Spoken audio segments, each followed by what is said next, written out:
Welcome to AI Security Ops, the podcast where we cut through the hype and explore the real-world intersection of artificial intelligence and cybersecurity.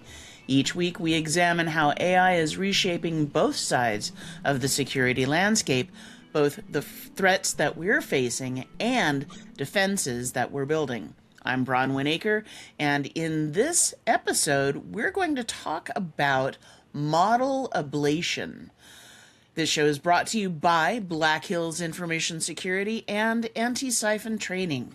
BHIS helps organizations identify and close real-world security gaps through penetration testing, adversary emulation, purple team engagements, and managed detection and response. And we really do all of those things. It's kind of cool.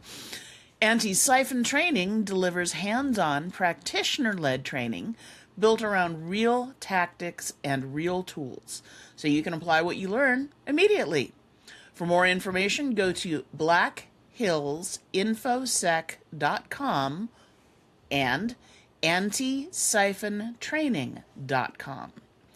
Alrighty, so Brian, tell us all about model ablation. Model ablation. All right, let's set the stage.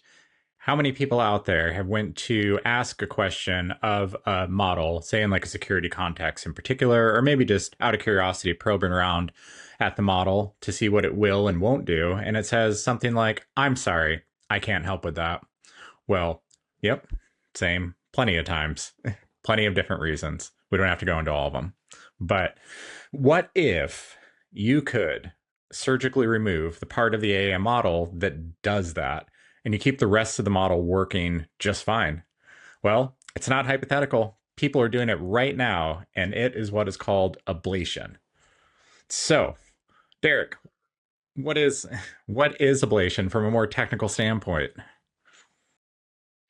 So I kind of wish that I didn't get rid of the life-size Harry Potter sorting hat that my kids had, because I would have wore it for this episode. Because I swear, every time I hear ablation or obliterate, it just makes me think of Harry Potter and casting a spell.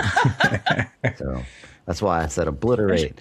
I should get my Ollivanders wand That's right. down. I'm sure they have one of those in there. Like, I mean, they're still into Harry Potter for sure, but just not quite that much. But yeah, so from a technical standpoint, that means that obliteration, the process will go and inside of the neural network of the large language model, it will go and remove the neurons, so to speak, of that are responsible for a safety refusal direction. And when I say remove, basically what happens is there's a mathematical process, orthogonalization, that will go and essentially negate is probably more accurate. The refusal direction, the vector, when the neurons that activate that refusal direction, essentially they're just not in the model anymore. They're not mathematically computable. And the way that this works is that you go and have a series of harmful responses and a series of normal responses, and you go and calculate the activations inside of the neural network with math and code. Okay, that sounds pretty cool. Sounds a little bit like a kind of like a digital lobotomy, if you will. Yeah, it does. That's a good way to look at it, sort of like a digital lobotomy. Now, an important caveat is this is for open weight models only. You need to have the entire model file and be able to run that entire model file on GPUs, then plus some overhead too. I recently went through the fascinating and interesting process of ablating Qwen 3.5, and my buddy Claude was helping me work on that. And it ended up being successful. AI is attacking AI. Yeah, AI attacking AI mathematically. It's very helpful with that because it was for research purposes and my class, so worked out fine. And that's actually what led to the notebook in our class was that process. Okay, yeah. And so that was a good point you touched on with the open weight. So this isn't something that people can just go and do on, say, like ChatGPT or Claude, correct? Right, correct. Okay, that makes sense. So you got to go out and you got to get something from like Hugging Face or Llama or somewhere else where you can actually download and have a copy of the model. Like you can't just attack a model that's out there, like that's hosted, for instance. Correct. And it's Yeah. in my experimentation, I was actually using NVIDIA GPUs and not the metal shader platform on my MacBook. And the reason that I chose that route just out of the beginning was because typically libraries have better CUDA support than they do Mac support in the Python world. Okay. Okay. Yeah. Um, so Brandon, what are your thoughts on this, the ability for people to do this? Do you think that the ability for people to do the ablation process is of a concern, something that we should be looking into? What are your thoughts on it? For me, the whole issue of ablation falls into a similar category as a lot of other things related to AI. It's both a blessing and a bane because, on the one hand, people can ablate or obliterate a model and then use it for nefarious purposes. But on the other hand, sometimes the guardrails that are baked into the models are almost too restrictive. So there may be times where you need to maybe not remove all the breaks, but maybe take them down a notch. And actually, now this is a really good question. Is ablation an all or nothing process? Or is it something that can be done in degrees? I would probably look at it as like a surgical process, right? Like it's very like so you don't want to over ablate, I guess is the right way to say it, because you can affect the actual performance of the model. So you could negate too many neurons and then it won't function appropriately. And so if you go through the ablation process, typically you're going to want to also verify through more testing that you haven't harmed the model itself in some way where it can still function.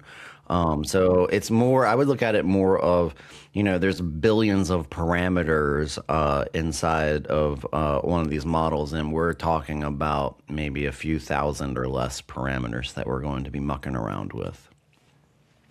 That's good to know. No, well, I mean, I like I said, I see both good and bad use cases. For example, I know that sometimes our testers are trying to get an answer out of an LLM, either Copilot or Claude or some other tool, and because of the guardrails that are there to protect less knowledgeable people from doing things inadvertently, it can become a hindrance, and especially because white hat cybersecurity researchers, they need to be able to simulate and emulate the same things that the bad guys are doing. And sometimes that means ablating or jailbreaking or doing something else that is normally considered nefarious. So I don't have any feelings about it one way or another. It's another situation where there are use cases both for and against ablation. It's all about doing what is appropriate given your specific scenario. Yeah, I think that's spot on. I mean, it's the access to the knowledge itself isn't what's dangerous, right? It's what people choose to do with it. And so by shutting down the ability for trying to shut off the ability for all of the bad people, if you will, to access this knowledge, you're also shutting out the good people who have good intentions. It would be similar to what we're seeing with certain companies who are moving down repositories that contain pen testing tools and other security information, and it's Those like companies shall remain nameless for the purposes of this podcast, but please stop correct. doing that. Yes, I purposely did not say any names, but we all know who they are. We know They who know they who they are. are. And you're not stopping really anybody from who wants to do these things. You're just more of making it annoying for the people who have good intentions, I'll say, in my opinion, right? And I think Well, I mean, ablation is one thing that that can help alleviate some of those I mean, that's some of those typically how frustrations. bans go, right? You ban something, then everybody's like, well, you mean well, but it's not really doing what you think it's going to do, right? Because bad guys will still do what bad guys think. And if we bring it back to model ablation, what are you gonna do? Outlaw math? Yeah, Good luck, right? yeah, Like, I mean, the same thing as copywriting math, right? Like, okay, good luck, you're copywriting math. So I don't, I mean, the cat's out of the proverbial bag, but then, I mean, I tend to use frontier models most of the time, and I have pretty good luck with my ambiguous text, like we talked about last episode, or being blatant and saying, I'm on an authorized penetration test, let's go hacky hack. And usually that pretty gets me pretty far, right? And so I think that for me, until local models really catch up to what frontier models can do, it's kind of okay. Well, this is neat, and it's certainly capable. I mean, I think that local models capabilities like right now our open weight models are where frontier models were like a year and a half or 2 years ago. Although I've heard that some of the most recent ones are only a couple months behind in terms of capabilities. But I think this will matter more in the future. I mean, certainly if I had something as powerful as Opus 4.6 that I could run locally on my MacBook and ablate it, and it basically would help me do whatever I wanted to do, take over the world. Let's go with our pinky and the brain plans here. I think that day is coming pretty quick. So.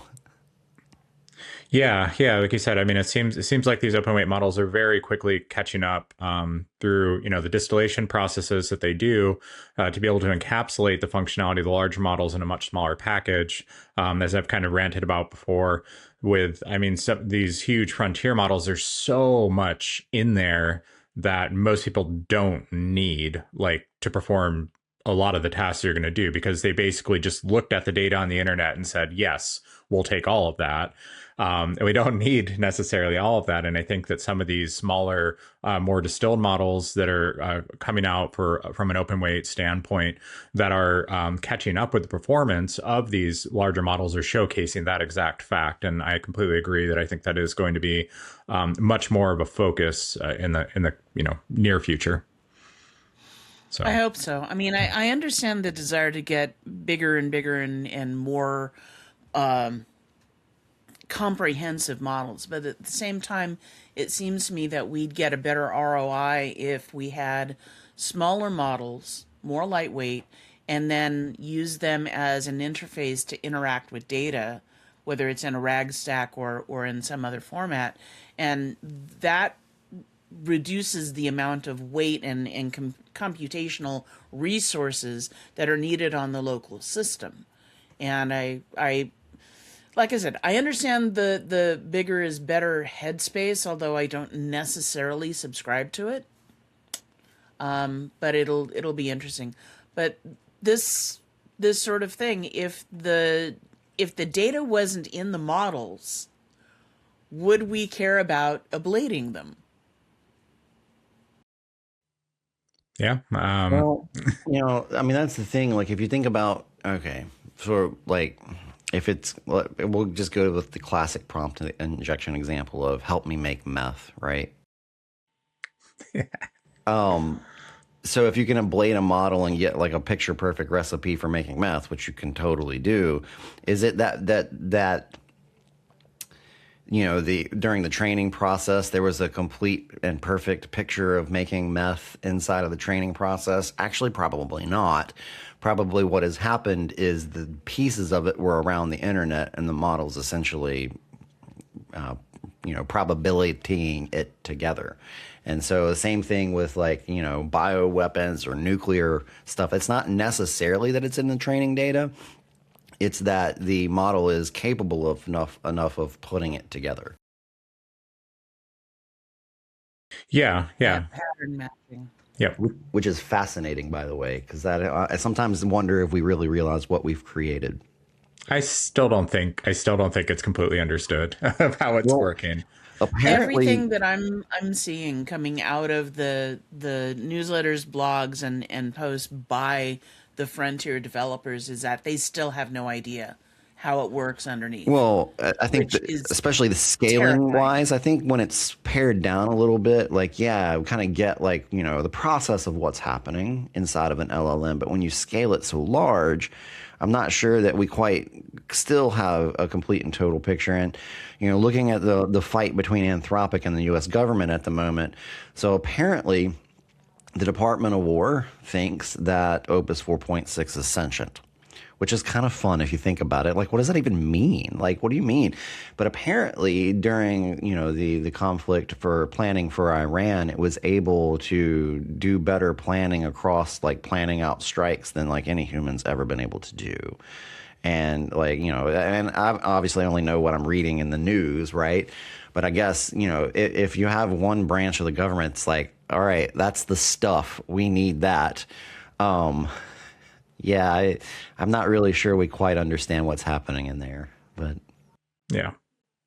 Yeah, I agree. I mean, I think it's similar to like to make analogies to us. Whenever it comes to artificial intelligence, like whenever any parallels you can draw to people, I always think is very fascinating because I mean that's kind of what has spurred this interest since back in the 50s and 60s, and probably even before. People had these ideas, but when it comes to like the brain, for instance, like we have a general understanding of what's going on in there, but we don't have a deep level of understanding of exactly how it's working. Sure, we understand the synapses and the axons, neurons, some of the signals flowing between, and like kind of at a high level. Obviously we can see that, but like we don't have a real in-depth understanding of how those components all actually fit together. I mean, I think if we did, we could probably literally upload knowledge like Matrix style of just jack something in and suddenly you know kung fu or whatever. But we're not awesome. Cool. not at that level, right? I think it's the same thing with the LLMs. Yeah. Yeah. So yeah, I mean, I guess kind of wrapping up here, one other point I want to throw in too is for those who are interested in ablated models that want to play with them but don't want to go through the ablation process yourself. You can go out on Hugging Face and Olama, and there's ones that are already uploaded that are ablated. They'll be labeled obliterated. Weiwei, spelled HUI is one of the big people who puts them out.